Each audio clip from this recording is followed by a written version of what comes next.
Waigajika Khalsa, Waigajiki Fateh. This Harijiwan Singh Khalsa, who is known notoriously as the toner bandit before he became a famous Yogi Bhajan Kundalini Yoga instructor in Los Angeles, has now published a slick video attacking Pamela Dyson and her new book, Premka, My Life with Yogi Bhajan. Now, for all of you who haven't read the book, it is very good. I highly recommend reading this book. It is a heartfelt memoir by Pamela Dyson of her experiences and life with Yogi Bhajan during the 1960s, 70s, and 80s. It has a lot of revealing information in there and a lot of behind-the-scenes description of what really occurred in 3HO and among the inner circle there in the Yogi Bhajan Dera, or ashram, we call it. So that book is available on Amazon, and I highly recommend that you read it.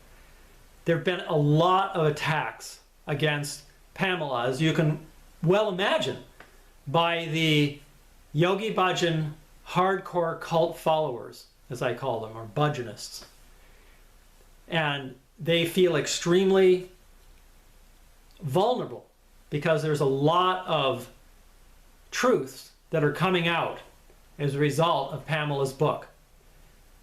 So Harijiwan has published this video, which I want to talk about.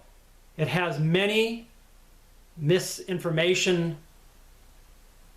clips in there and disinformation, as well as lies, just right out lies as well. So first of all, Harijiwan is a criminal. He's a convicted felon. I know because I worked with him for some 25 years or so. And I really kind of ashamed to say I went along with a lot of this. I guess the only thing I can say is that I was in my early 20s at the time, and Yogi Bhajan, who we respected as our, quote, spiritual teacher, was complicit in all of this. These boiler rooms, these illicit activities, these illicit businesses that were literally bilking hundreds of thousands, if not millions of dollars out of innocent people. Harijiwan was involved in a scam where he would send out invoices and then take advantage of small businesses who had poor accounting. He wouldn't send out any product with the invoices. So he was busted by the postal inspectors and sent to prison for about 2 years, 18 months. So I think it was 18 months. There were other charges involved in there as well. Tax evasion. He would go cash these checks at cash checking places and get the cash and then avoid taxes that way. So this was all packaged into a plea deal, and he went to federal prison for a couple years. So that's his history. And he has a history of manipulating people, doing these fraudulent activities. Then when he got out of prison, he started to do this online trading. He tried to make it as an online trader. So I know because I sent him some money to help him out when he was trying to get on his feet. This was after he got out of prison. So that didn't work out. So he decided to go teach Kundalini Yoga and try to make a go of that. So this seemed to really work well for him because he's a good talker. He's a good persuader, as we all know with this past fraudulent businesses he was involved in. Now, there are two Harijiwans. This is very interesting. The other Harijiwan was busted by the Federal Trade Commission and charged in a field of schemes for his activities having to do with selling gemstones at an inflated price that weren't nearly worth what he was selling them for, and he was saying that they would be a good investment, you could resell them and things like this. So the Federal Trade Commission busted him, and he's the right-hand man of Yogi Bhajan. So Yogi Bhajan knew about all of these scams, all of these businesses that we were involved in there in Los Angeles. And so we figured that this was making money for him and this Dharma, as he called it. He would come into the boiler room and say, there's no karma on the telephone. So we thought it was perfectly okay. We just make up fake names, make these pitches that were fraudulent, to do anything to get people to give us their information so that we could, you know, send out these products that were not worth nearly what they were for. And then in the case of Harijiwan Jr., as we used to call him, they would be actually sending out invoices with no product. So this was the background of this Harijiwan Jr., the one who's the Kundalini Yoga instructor now. This is his background. He's involved in these criminal activities along with Yogi Bhajan. Now, after, like I said, he got out of prison, he started to do this trading. It just didn't work out. So now he got into the yoga. So he states on his website that he'd been doing yoga, teaching yoga for many, many years. I'm not sure exactly what that number is, but many, many years before he actually started really teaching. I never knew him to ever teach yoga before that, so I really question that. I think he picked up this teaching yoga because he saw he could make money doing it. And the last time I talked to him was when I was in India there, in around 2008, I believe it was. I talked to him on the telephone, and I was starting to see that these activities that we were involved in were fraudulent, illegal activities that I was actually really regretting. This was after Yogi Bhajan had passed away. So I was understanding that we really were developing a karma, and it wasn't like Yogi Bhajan told us that it was all for the Dharma, because it turned out that Yogi Bhajan was using this money to get him cars and jewelry. He had a huge collection of jewelry, and we go to fancy restaurants all the time in Beverly Hills. So this was really what this money was going for. Even besides that, even if it was going for good causes, it's no reason to be involved in illicit businesses. So the reason I'm telling you this is so that you get a background of what this Harijiwan is really like. This is the one that's made this slick video. Now, after I got back from India, I started to talk about a lot of these things and talk about these frauds and these illicit activities and businesses that Harijiwan was involved in. He didn't like that. And when I talked to him on the phone, he said, I don't want any of these things known about these activities to anyone. And he was telling me in a very deep, kind of hypnotic voice about how he was like a command, this neuro-linguistic programming he was using on me. And he's a master at that.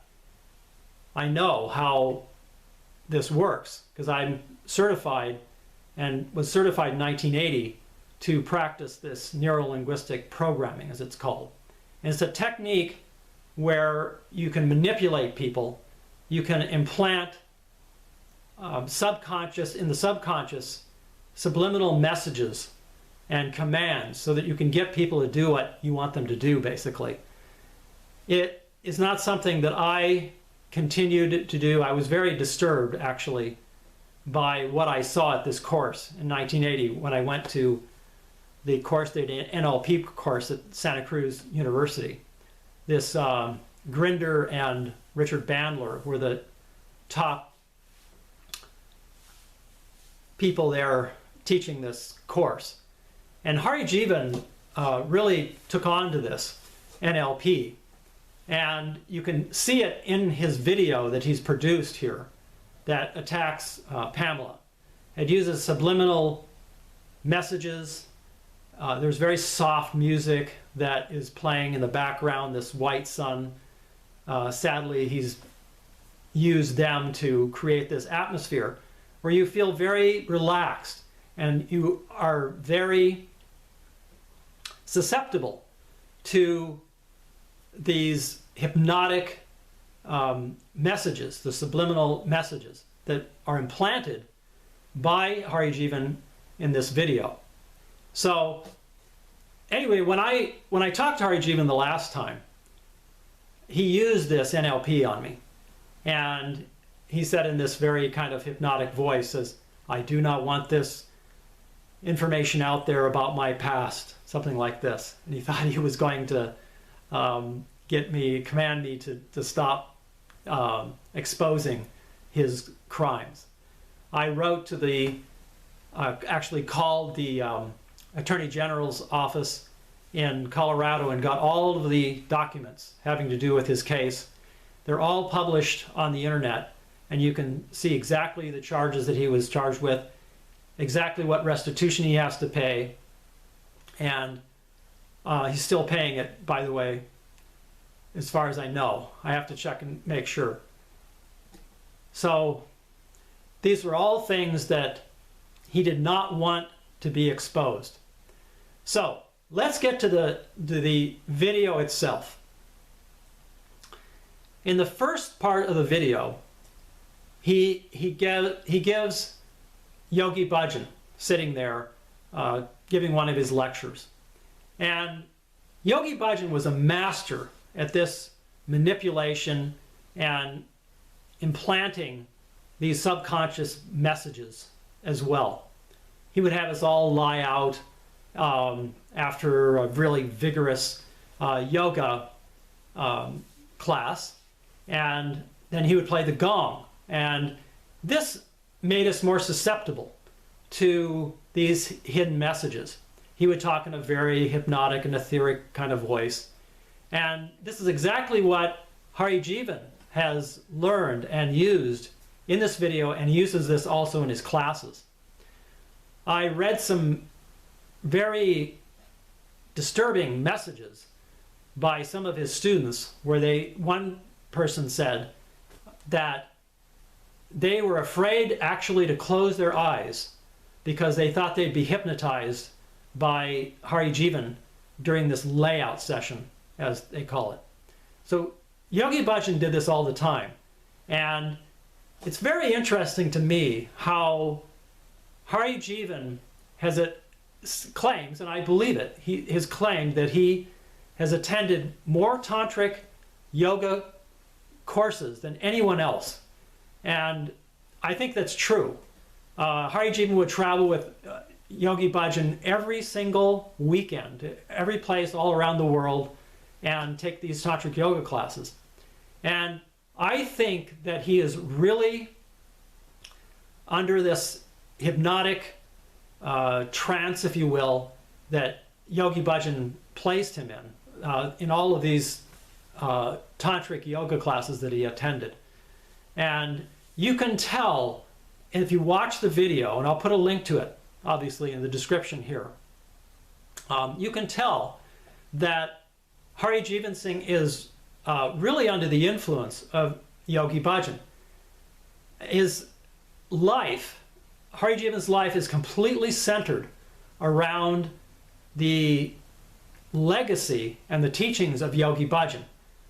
So he has a vested interest in making sure that Yogi Bhajan's legacy is not discredited, that it continues the way it's been, where Harijiwan's making thousands of dollars off of this teacher's training in all of these different yoga classes that he teaches, because it's been packaged as being ancient and being a technology, if you will, that is mystical and has secret elements to it that only Yogi Bhajan knew and passed on to his elite students like Harijiwan, who attended all these tantric yoga classes. So this is what Harijiwan wants the world and all of the Yogi Bhajan Kundalini Yoga students to see, is only this mystical, ancient, secret practice that only he can provide. Now, in this video, Harijiwan sets up a situation where he says that it's your choice if you believe what Pamela is talking about, and you can choose your destiny or your fate, as he puts it. And he puts Yogi Bhajan lectures in there where Yogi Bhajan is saying the same kind of psychobabble. The fact is there is only one truth. There's none of this destiny or fate. Yogi Bhajan is setting himself up, and Harijiwan also, where they are the ones deciding your destiny. So they make it look like you're deciding your destiny, but it's actually them that are deciding your destiny. It was Yogi Bhajan before he died. Now it's Harijiwan. And in fact, Harijiwan is playing like guru for all of his students there at this Rama Institute. I'll put a picture of the students putting flower petals for him down as he walks up to the stage. It's pretty culty, if you ask me. So you can see that Harijiwan's setting himself up as a guru. And he's actually, I've read that he's arranged marriages now, just like Yogi Bhajan used to do. He's mirroring himself after Yogi Bhajan, creating himself as another guru in a sense. So he has a lot to lose if Pamela's book has influence on the Yogi Bhajan Kundalini Yoga students. And if they leave or they stop doing the Kundalini Yoga, he really has a lot to lose. I want to point that out. So I actually had a list of points here I wanted to talk about.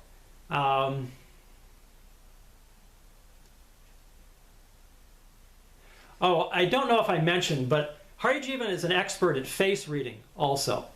So this is something that I studied as well, and it's a technique that you can use in order to, again, get people to do what you want to do. If you can see that they have a certain character, then you can target your persuasion towards what they want to hear, develop a rapport with that person. You anchor them to a particular thing that they'll be interested in because you can read their face. So this is something that Harijiwan is really an expert at, and he's used this to attract students. He's used this to keep them in his cult of personality, if you will. And Yogi Bhajan did the same thing, actually, too. The other thing I want to point out is that Harijiwan has this criminal past, and Yogi Bhajan also has a very questionable past as well.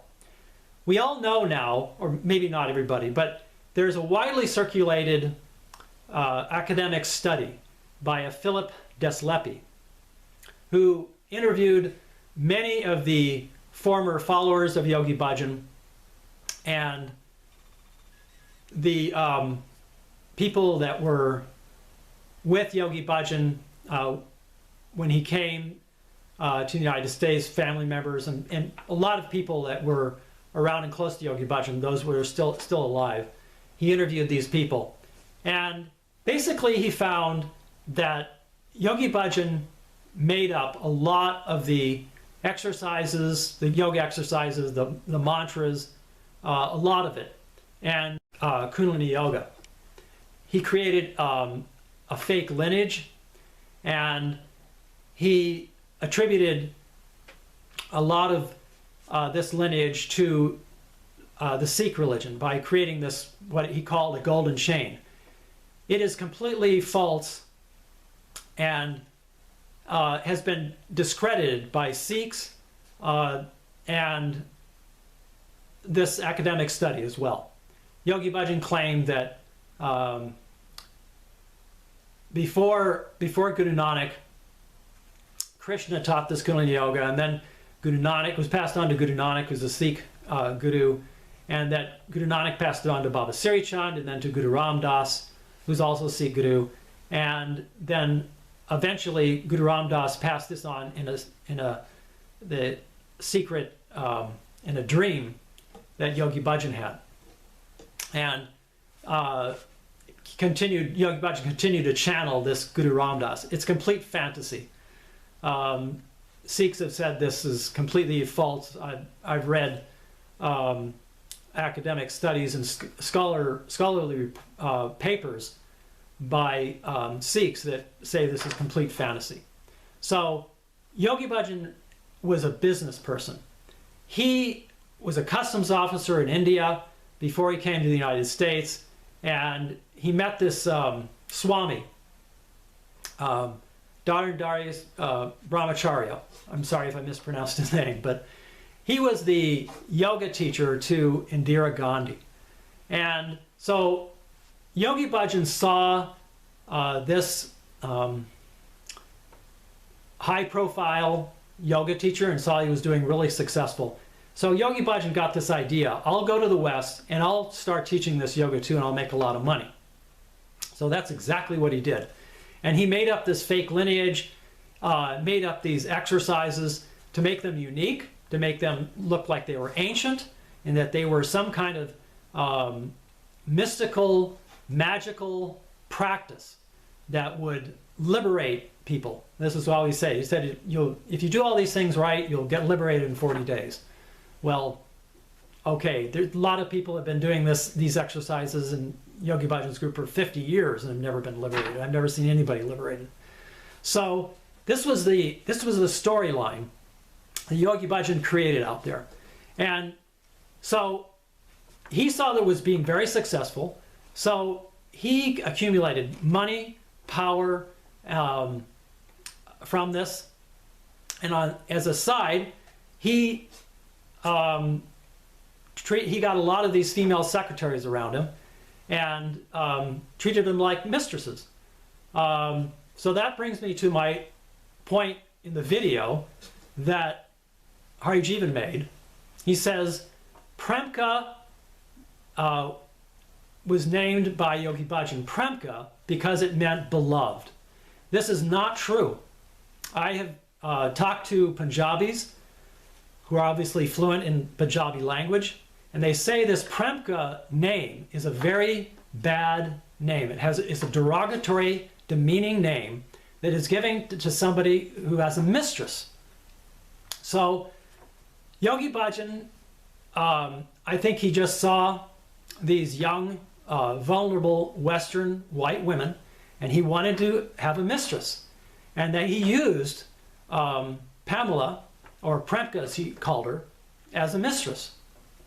And you can read the book. In the book, Pamela gives very detailed accounts of her relationship with Yogi Bhajan, and it seems to me that this is accurate, that Yogi Bhajan treated her like a mistress, and for all intents and purposes, she was a mistress to Yogi Bhajan in his view of things.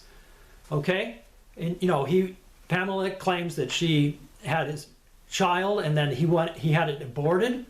So this is something that any Punjabi man who had impregnated his mistress would have done, just have an abortion. That's how he used her, like a prostitute. So Harijiwan doesn't know the facts and the reality of the whole situation. So the other point I want to make is that when I was in India, I was arrested there on false charges. From 2007 until 2009, I escaped. It's all in my book, by the way. My book is Confessions of an American Sikh. And it gives a lot of inside information about the Yogi Bhajan group and my relationship with Yogi Bhajan, my experiences with the Yogi Bhajan. I was living in Los Angeles and Espanola, where Yogi Bhajan was. And I also talk about all these illegal business activities that Harijiwan and I were involved in as well. Both the Harijivans too. So, when I was in India, I realized that there was like 10,000 of these Yogi Bhajans. And I started thinking, well, you know, Yogi Bhajan is not unique, and he doesn't have this secret mystical answer to liberation, if you will, or enlightenment. There's 10,000 of these Babas out there, as we call them. So this was something that I realized then. And it shows that Yogi Bhajan has this background that is not that credible, in other words. So let's get back to the video that Harijiwan made. As I said, he's put this very relaxing music in there, and he's claimed that Premka wrote this book for money. He says that he claims that she filed a lawsuit against Yogi Bhajan for money. Now, this is a very common accusation that cults will make if they are trying to discredit somebody, that the person in question has published a book telling their experiences because they're being paid by a perceived enemy. I have experienced the same allegation by members of the Yogi Bhajan community. Gursant Singh, who's the CEO of SeekNet, has accused me of being paid to spread lies. And he's published this accusation on the internet. So this is completely false, but it's a way to divert attention away from the message that I and people like Pamela are trying to convey about these lies and this disinformation that the Yogi Bhajan organizations are trying to disseminate in order to discredit me and others that are exposing their practices. So now in the book, in the video, I'm sorry, Harijiwan also says that the lawsuit was dismissed. He talks about this in there. This is categorically not correct. It's a false statement. The lawsuit that Pamela filed in the mid-1980s was settled out of court. And what happened was I talked to the attorney who represented Pamela, and he told me that Yogi Bhajan hired many attorneys to fight this lawsuit and threw hundreds of thousands of dollars at it. They filed motion after motion and kept Pamela and her attorney in the court constantly.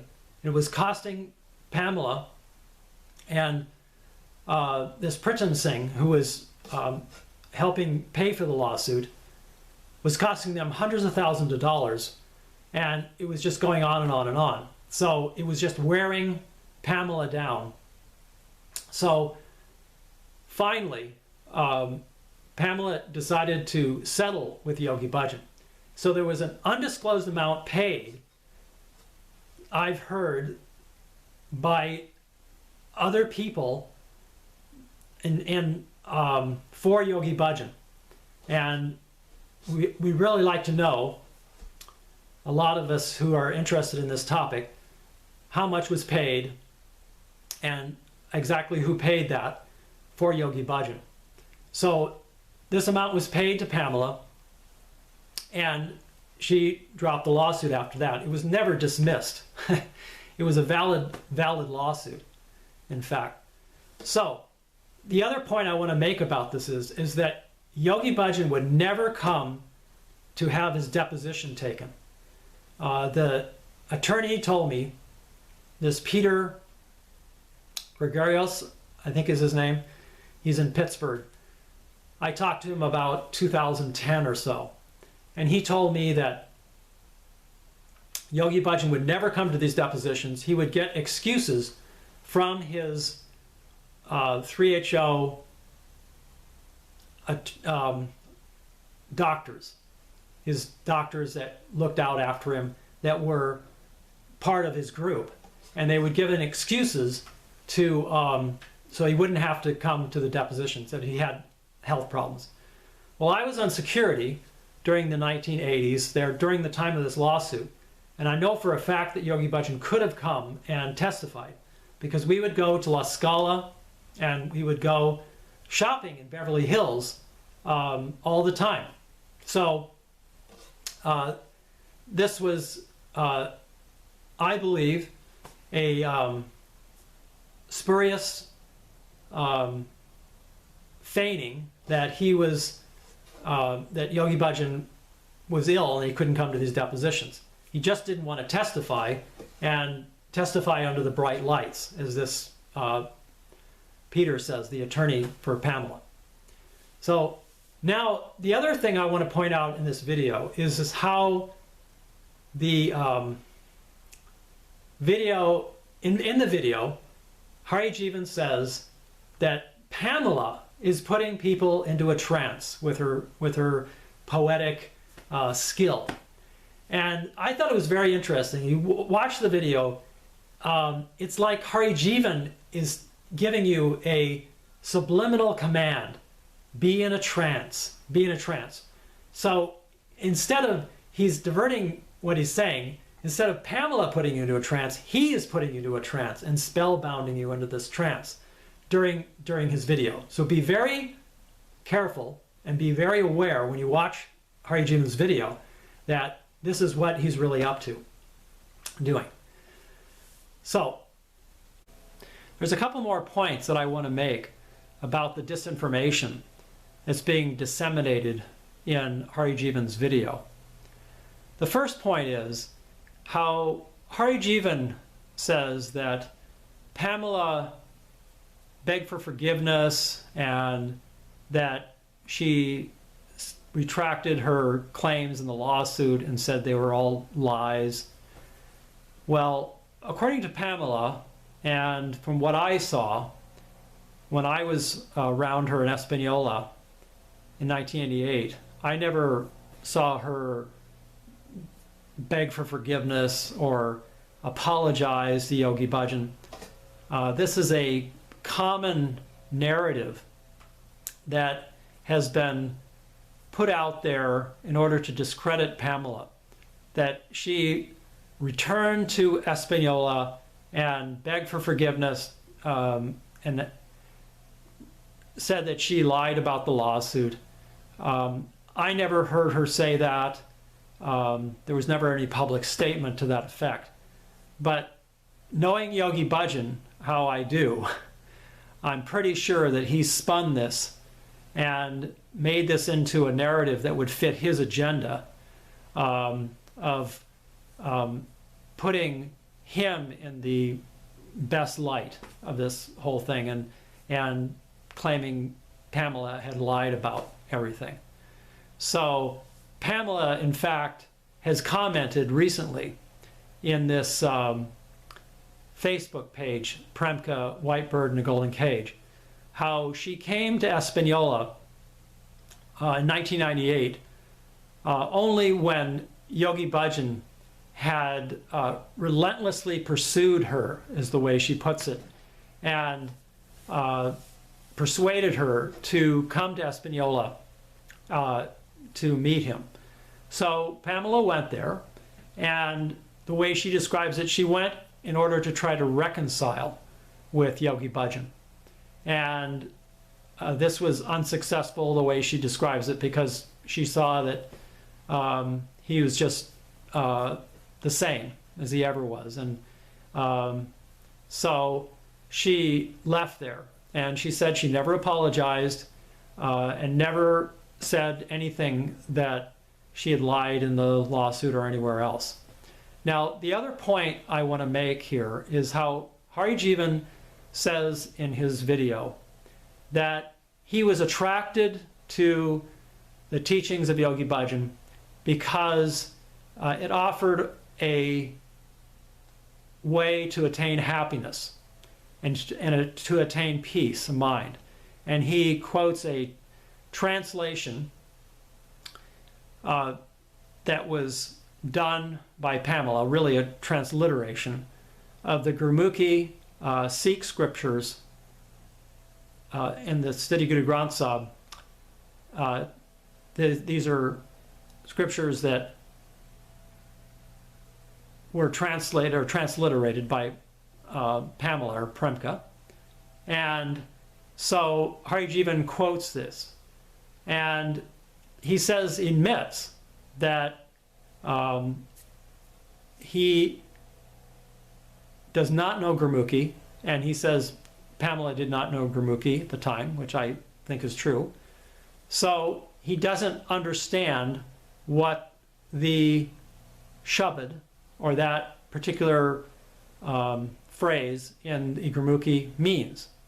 Now, this brings an important point, how Yogi Bhajan didn't even know Gurmukhi. In fact, he took Sikh scriptures, the Gurmukhi, the Gurbani, and he twisted it. And he twisted it, put it into mantras of his own making, and then put it into his Kundalini Yoga and his Tantric Yoga. This is no small matter. Many Sikhs are very disturbed by this, and it's a real disrespect of Gurbani, of the Sikh faith. It's appropriating the Sikh scriptures in an incorrect way, in a way that shows disrespect. And so if Harijiwan thought that he was actually getting peace and happiness by reciting these mantras, as he calls them, that Yogi Bhajan made up, and used Sikh scriptures to practice, then he's mistaken, because this twisting of the Sikh scriptures is not a way to obtain the full value or the peace that would be attained if you are reciting the Sikh scriptures properly. So he was misled by Yogi Bhajan, to put it simply. We all were misled by Yogi Bhajan, because Yogi Bhajan did not know Sikh scriptures, and he did not know the proper practice of Sikhi, as we call it, or the practice of the Sikh faith.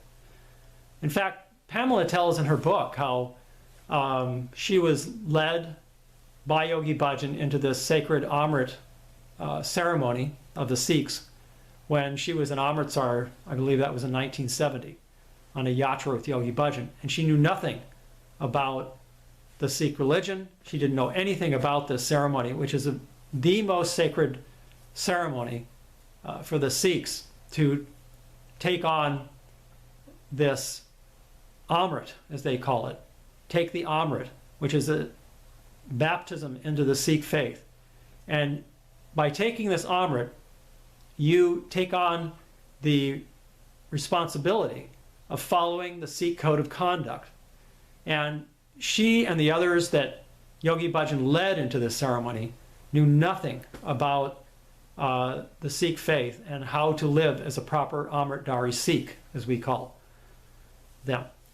So this is a lot of information that Harijivan was misled on, and he has not taken the time to really fully research what Yogi Bhajan taught him.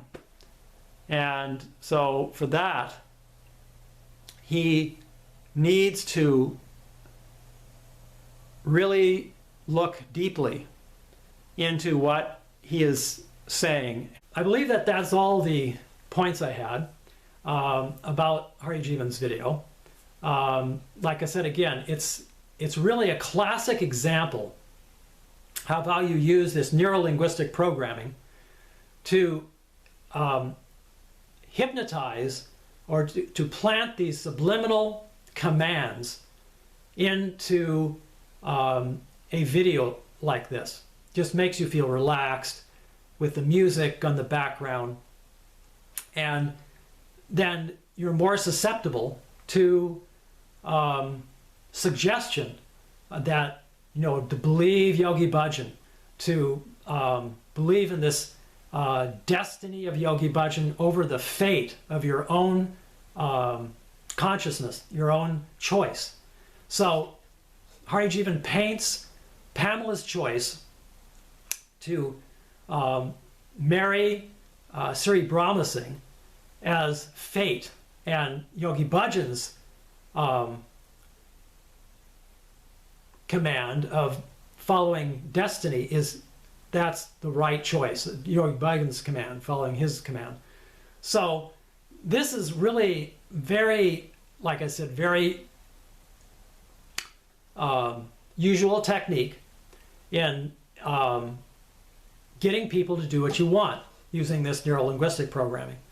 Like I said, I choose not to use this. And Harijivan went on to work with this Richard Bandler, and he became very good friends with him. So he's very adept and skilled at using this neuro-linguistic programming to get people to do what he wants to do. So anybody who takes classes from Harijivan should know that this is what he employs. Now, a lot of people have talked about in these groups how we move forward. And I just read some posts and comments this morning how we can make suggestions or make demands, I think more like, to the Yogi Bhajan organizations. And so I think that this would be a really good way that we put down a list of demands that need to be implemented in order to make these changes over there. And there's a great Facebook page. It's called Premka, White Bird in the Golden Cage, where a lot of these discussions are going on. And I would encourage people to go there, visit that Facebook page, and participate in this ongoing discussion. There's been some real revelations, and for Harijivan's information and other Yogi Bhajan followers who refuse to acknowledge Pamela's experiences, there have been many posts from other former followers of Yogi Bhajan who have said that they were abused as well. So it's not just Pamela. There are more and more people coming out with these experiences that they've had with Yogi Bhajan of abuse. I myself witnessed several instances where Yogi Bhajan physically abused people, and I also, of course, experienced where Yogi Bhajan emotionally and mentally abused myself and others, and financially too, where I was persuaded, if you will, to get involved in these illegal activities. So that's all for now, and thank you for watching this video. Yogi Bhajan Khalsa, Yogi Bhajan.